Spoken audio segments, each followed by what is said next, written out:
അച്ചാറിടാനുള്ള ഒരു വഴി. അപ്പം വെള്ളത്തിൽ ഉപ്പ് ഇട്ട് ഒന്ന് തിളച്ച് വരുന്നത് ഒന്ന് പൊട്ടിക്കീറി വരുന്ന പരുവം ഇത്രയും മതി.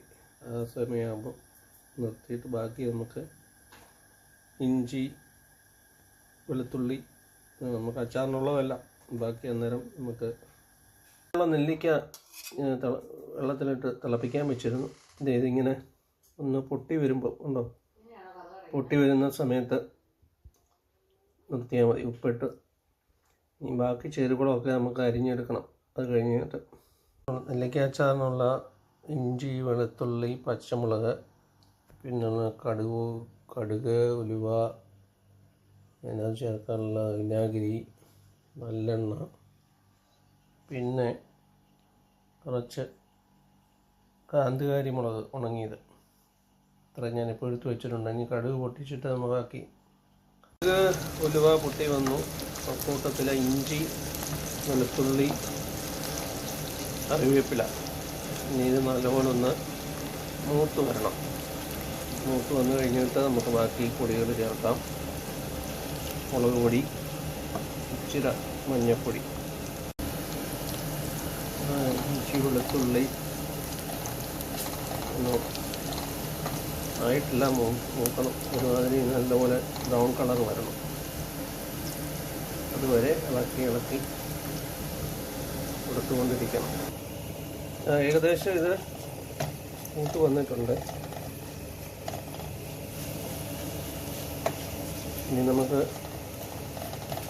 മുളക് പൊടി മഞ്ഞൾപ്പൊടിയൊക്കെ ചേർക്കാം.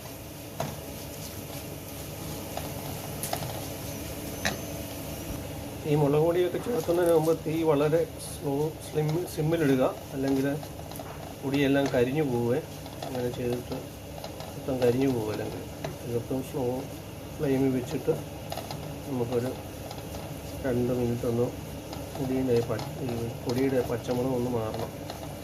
എന്നിട്ട് അതിലേക്ക് നമുക്ക് നെല്ലിക്ക വേവിക്കാൻ വെച്ചിരുന്ന ആ വെള്ളമില്ലേ, അത് ഇതിലേക്ക് ഒഴിച്ച് കൊടുക്കാം. എന്നിട്ട് തിള വന്ന് കഴിയുമ്പോൾ നമുക്ക് നെല്ലിക്ക ഇതിലേക്ക് ആഡ് ചെയ്യാം.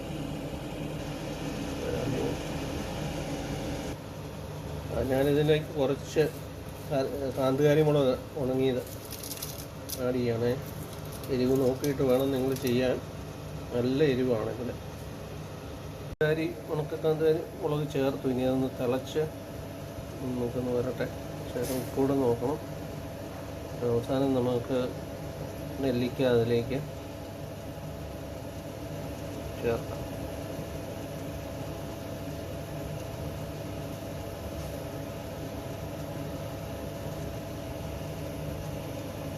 ഇപ്പം നല്ലപോലെ തിളച്ചിട്ടുണ്ട്. ഇതിൽ നമുക്ക് നെല്ലിക്ക അതിലേക്ക് ചേർക്കാം. ഇത് മൊത്തം ഇങ്ങോട്ട് കാണും. ഞാൻ നെല്ലിക്ക അതിലേക്ക് ഇടുകയാണേ.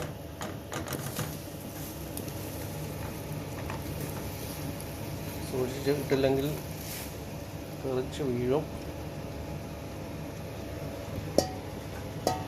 ഇനി ഇതിനൊരു തിള വരട്ടെ. ഒന്ന് തിളച്ച് നമുക്ക് ഉപ്പും ഒക്കെ നോക്കിയിട്ടൊന്ന് ഫ്ലെയിം ഓഫ് ചെയ്യാം. നെല്ലിക്ക അച്ചാർ റെഡി. ഇനി ഇത് കുപ്പിയിൽ മാറിക്കഴിയുമ്പോഴേ അതിന് മുമ്പ് ഒരു കാര്യം ചേർക്കാനുണ്ട്. അതിപ്പം നമുക്ക് ഉലുവാപ്പൊടി ഒരു ശകലം ഉലുവാപ്പൊടിന്ന് പോട്ടെ, കായപ്പൊടി. ഇത് തിളച്ച് വന്നിട്ടുണ്ട്. ഇനി നമുക്കിതിലേക്ക് അവസാനത്തെ മിനുക്ക് പൊടി എന്നുള്ളത് ഈ ഇച്ചിരി കായപ്പൊടി അധികമാകാതെ നോക്കുക, ടേസ്റ്റിന് വേണ്ടി മാത്രം. ഇത് നന്നായിട്ട് ഇളക്കുക. അപ്പോൾ നെല്ലിക്ക അച്ചാർ റെഡി.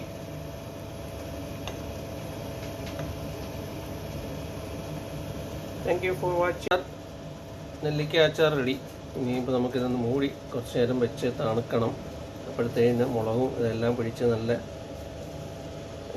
എന്നിട്ട് നമുക്ക് കഞ്ഞിയുടെ കൂട്ടത്തിലൊക്കെ പിടിക്കാം.